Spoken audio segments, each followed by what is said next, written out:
वज़ीर आला बना था, मियाँ साहब ने फरमाया उस वक्त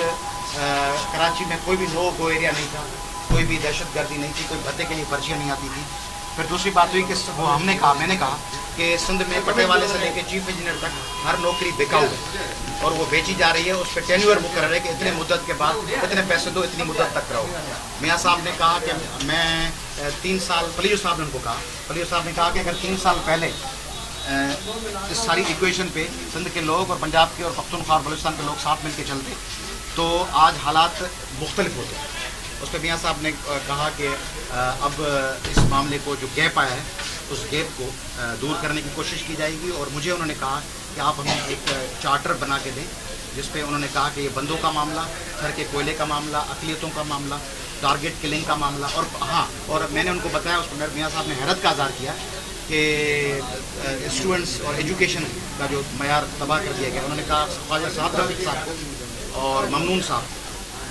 और इस्माइल राव साहब को उन्होंने हिदायत की रियाज साहब और आप बैठ के कोऑर्डिनेट करके वो बनाएं एक चार्टर जिस पे हम बात। और मियाँ साहब ने एक बड़ी ख़ास बात की कि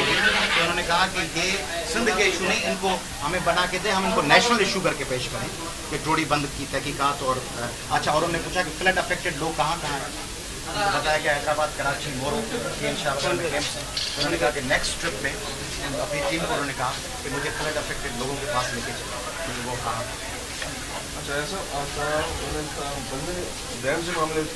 पानी के मामले थे, कोयले के मामले थे,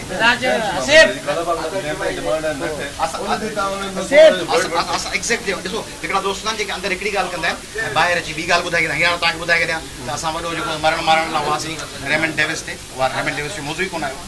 अंदरि इशू इहो थियो त सिंध को अपने हिस्से का पानी मिलना चाहिए और सिंध के कोयले पे सिंध के लोगों का हक होना चाहिए। उन्होंने हैरत का इज़हार किया कि कोयले पे कोई डेवलपमेंट क्यों नहीं।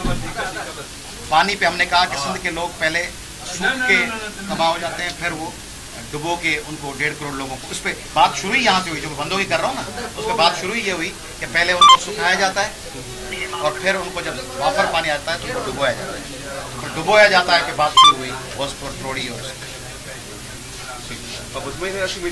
बिल्कुल पॉजिटिव मीटिंग हुई। मियाँ साहब का बड़ा उन्होंने ख़ास तौर पे पलियो साहब को कहा कि आप हमारे लीडर हैं और आप हमारी रहनुमाई कर रहे हैं, आपकी विजडम से, आपके तजुर्बे से हम सीखना चाह रहे हैं और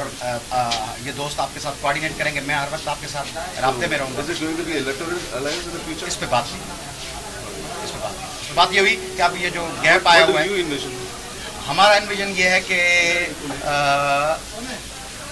शुरुआत में कोऑर्डिनेटेड एफर्ट्स होने चाहिए, उसके बाद जैसे बात आगे बढ़ेगी तो आगे चल के बहुत सी एवेन्यूज़ पे बातचीत हो सकती है। शुरुआती तौर पर एक मस्बत पेश रफ्त है। और हाँ, उसमें खुसूसी बात ये हुई कि सिंध के लोगों को डुबोया जा रहा है, सिंध के लोगों के शहरों में कत्लेआम हो रहा है, टारगेट किलिंग में आम लोग मर रहे हैं और सिंध में करप्शन का बाजार गर्म है, उसको एड्रेस नहीं किया जा रहा और बार बार अपने मफादात के लिए सिंध कार्ड का नाम लिया नहीं। मियाँ साहब ने भी कहा, मियाँ साहब ये कलेक्टिव कि सिंध कार्ड के हवाले से मियाँ साहब ने भी कहा कि सिंध के लोगों के हकीकी मसाइल को एड्रेस नहीं किया। एक मिनट में